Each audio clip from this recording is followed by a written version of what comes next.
Hai, Assalamualaikum warahmatullahi wabarakatuh. Ketemu lagi dengan saya Beni Ramdhani di channel Beni Info.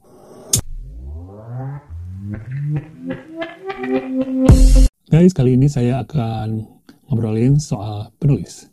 Ya, berdasarkan pengalaman saya menulis selama puluhan tahun dan ratusan buku, juga pengalaman saya mengedit atau jadi editor buku di sebuah penerbitan buku, saya bisa ngambil kesimpulan buat kalian yang hidupnya ingin sejahtera, ingin kaya, ingin mapan, dan juga ingin terkenal, maka pikir-pikir dulu jika kalian memutuskan jadi penulis. Ya, karena apa? Karena dua hal tadi ya, kekayaan dan ketenaran, itu sulit banget didapat oleh penulis. Hanya orang-orang atau penulis yang memiliki dua hal. Yang pertama, satu, dia bekerja keras karena memiliki bakat juga, dia jenius dan gigih, ulet, tangguh. Yang kedua adalah mereka atau penulis yang diberkati atau dilimpahi keberuntungan ya, blessing. Ini kalau dua hal ini nggak dapat akan sangat sulit, dan banyak penulis yang akhirnya mundur dari dunia penulisan dan memutuskan pensiun dini karena tidak kuat. Dia udah berjuang mati-matian, dia merasa udah menulis yang bagus, dia udah banyak menulis, akhirnya dia pun mundur. Ya begitulah, apalagi setiap masa ada orang-orangnya. Jadi kadang-kadang mereka hanya bertahan selama sekian tahun kemudian beralih profesi. Nggak usah sebut nama, tapi kalian pasti bisa tahu ya. Dan kadang-kadang juga ada penulis yang hanya hits atau bestseller di 1-2 buku, selanjutnya buku-buku berikutnya bisa dibilang average atau sedang-sedang saja, bahkan flop. Itu terjadi karena ya dua hal ini ya. Well, semuanya, dibalik itu semua, saya ingin mengingatkan lagi, jika kalian merasa kurang gigih, kurang kurang mampu mengeksplorasi diri sebaik mungkin, ya pikir-pikir untuk jadi penulis. Dan alangkah lebih baiknya kalau ambil tindakan pensiun dini ya. Pikirkan profesi lain atau mungkin aktivitas lain yang sesuai atau lebih cocok. Untuk kalian yang ingin tetap berjuang, kali ini saya akan memberi motivasi dengan video tentang para penulis yang awalnya miskin, kemudian dia bisa mencapai kesuksesan dan hidup mapan. Siapakah mereka? Akan saya bahas setelah kalian ikut subscribe channel ini. Ya, terima kasih buat yang sudah subscribe channel ini. Jangan lupa untuk komen, like, dan share. Well, sekarang kita langsung ke videonya dan kita ke nomor 1. Guys, yang pertama ada John Steinbeck. John adalah seorang penulis yang sangat berpengaruh dalam sejarah Amerika Serikat. Karya-karyanya sangat disukai dan harus dibaca oleh para penggemar sastra di Amerika Serikat. Sekitar 25 buku sudah ditulis oleh John. Dua bukunya yang sangat fenomenal berjudul Of Mice and Men dan The Grades of War. John juga adalah peraih Nobel Sastra, dan selama 75 tahun terakhir ini, karya-karyanya terus digandrungi oleh warga Amerika Serikat dan juga di seluruh dunia. Well, tentu saja dengan kekayaannya itu, John hidup terkenal dan sejahtera. Tapi, apakah kalian tahu bahwa John dulunya adalah seorang yang sangat miskin? Ya, betul-betul, sangat miskin. Dia hidup dengan menangkap ikan dan kepiting melalui perahu kecilnya yang dia beli. Kemudian sang istri menanam sayur-sayuran di kebun entah lahan milik siapa. Dan itu ternyata tidak mencukupi untuk kehidupan mereka, karena ya tahu sendiri kan, namanya ikan dan udang ditangkap itu nggak selalu menghasilkan hal yang mencukupi, apalagi kalau musim ombaknya besar. Ditambah lagi, John hanya memakai perahu kecil. Nah, untuk menutupi kebutuhan hidupnya, juga untuk sekadar makan, John dan istrinya konon kadang-kadang mencuri di pasar. Well, sungguh prihatin. Apalagi pada saat itu John hidup di era depresi Amerika yang benar-benar ekonominya sedang memburuk.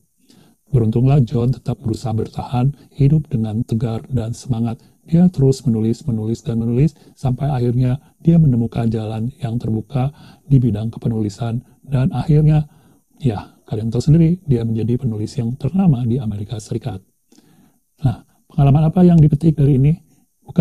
Bukan kalian harus nyolong di pasar, bukan harus menanam sayur atau menangkap ikan dan udang di perahu kecil, tapi kalian harus mencoba bertahan dan tetap semangat dalam situasi dan kondisi apapun seperti yang dialami John ini. Ya, kayak sekarang ini kan lagi pandemi ya. Gimana caranya sebagai penulis? Kalian harus tetap berusaha kreatif dan produktif, menghasilkan karya-karya yang top. Oke, sekarang kita langsung ke nomor 2. Ya, Nicholas Sparks. Siapa yang nggak kenal atau pernah baca namanya?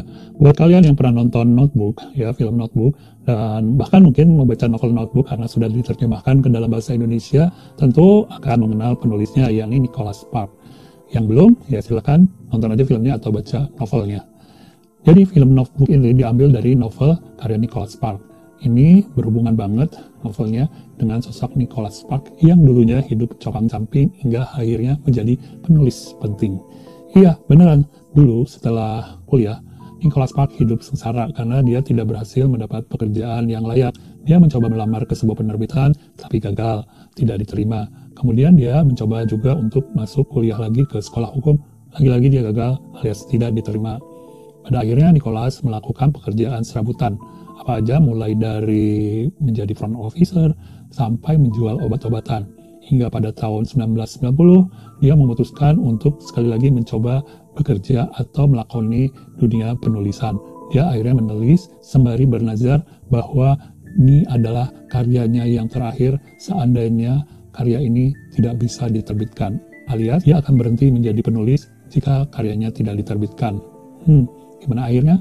Ternyata naskah itu yang berjudul Notebook diterbitkan dan meledak. Tidak hanya novelnya aja yang meledak, tapi seorang produser tertarik untuk mengangkatnya ke layar lebar. Alhasil, Nicholas Sparks mendapat bayaran yang besar, sebesar $1 juta Amerika Serikat. Well, sekarang kalian tahu hidup Nicholas Sparks sangat sejahtera. Apalagi novel-novelnya selain Notebook, setelah itu ya, sangat bestseller. Kalian tinggal cari aja di toko buku online atau toko buku beneran ya, toko buku fisik, untuk membaca karya-karyanya. Siapa tahu bisa menjadi inspirasi dan motivasi buat kalian untuk melakoni hidup sebagai seorang penulis. Selamat berburu naskah atau novel-novel karya Nicholas Sparks.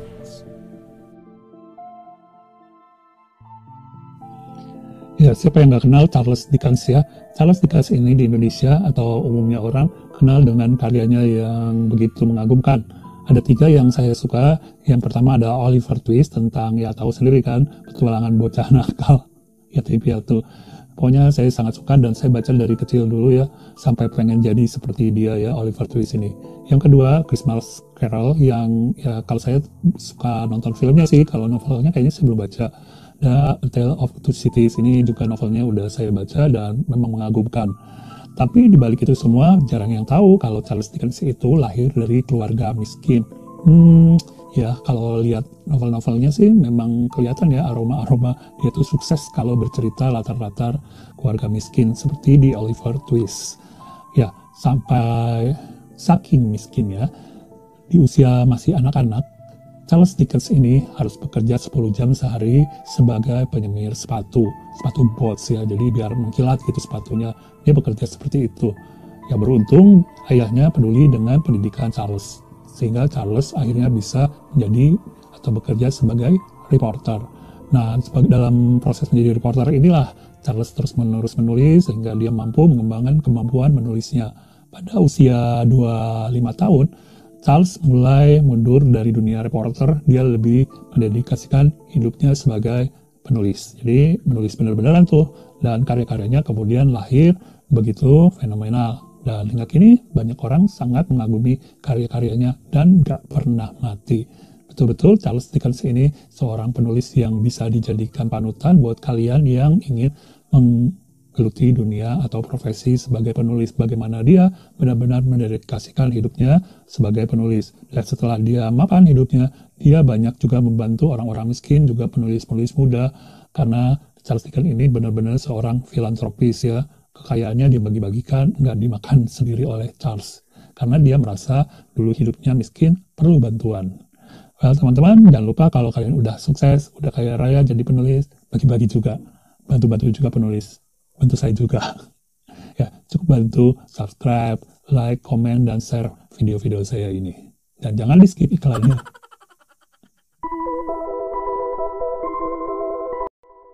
Stephen King ini penulis horor favorit saya dari Amerika, dan dia sudah menerbitkan 50 judul novel, salah satunya ini ya, yang saya baca, Mr. Mercedes ya.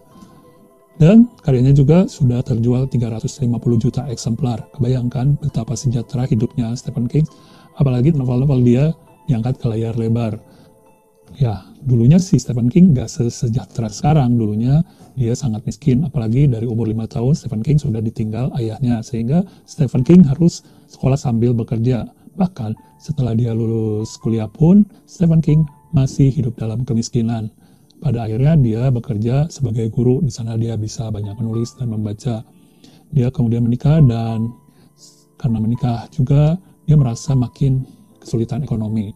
Kings juga berusaha bekerja sebagai tukang cuci. Ya, tukang cuci itu apa? Laundry ya. Ya, dan dia juga harus hidup gali lubang tutup lubang, pinjam ke tetangga sana sini demi hidupnya. Sampai kemudian dia menulis sebuah novel berjudul Carrie. Dia kirim ke beberapa penerbit, ditolak. Akhirnya ada satu penerbit kecil mau menerbitkan Carrie, dan boom, ternyata novel itu bestseller ya. Padahal King cuma dibayar $2.500. Ya, setelah bestseller ada penerbit besar yang mau mengambil naskah itu. King menyerahkannya dan dibeli seharga $500.000. Keren kan? Dan setelah Carrie itu meledak, kemudian diangkat ke layar lebar, nama Stephen King makin dipuja-puja, dan karyanya memang serius keren ya. Buat kalian yang belum pernah baca, silakan baca, bisa dijadikan untuk pembelajaran teknik menulis. King juga, ya kalian tahu, dia sering membagikan tips-tips menulisnya di berbagai platform, dan saya termasuk yang suka baca tips-tips menulis dari Stephen King. Well, teman-teman semuanya, ada yang bisa dipetik dari hidup Stephen King ini?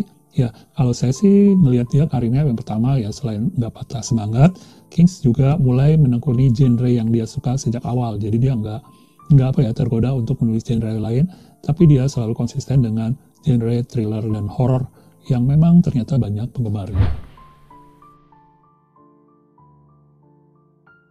Ya, J.K. Rowling. Kalau kalian nggak kenal, sungguh terlalu.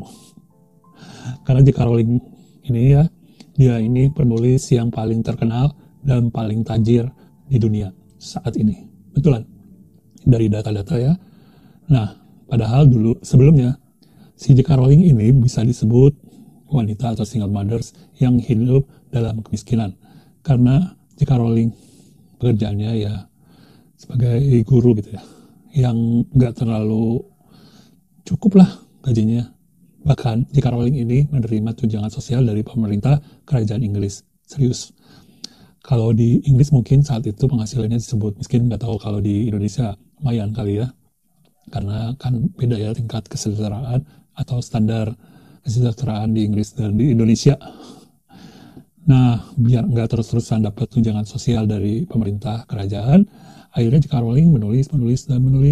Hingga lahirlah naskah Harry Potter and the Philosopher's Stone ya, naskah pertama dari seri Harry Potter. Tapi itu pun perjuangannya nggak cuma ngetik dan beres, perjuangannya masih berlanjut karena naskahnya ini ditolak terus sama penerbit besar. Sampai akhirnya dia ketemu agen, dan agennya itu mencarikan penerbit yang mau menerbitkannya. Dan boom, akhirnya novelnya meledak. Tidak cuma satu judul, tapi semua judul Harry Potter meledak. Terjual tidak sukses di Inggris atau Amerika saja, tapi di seluruh dunia.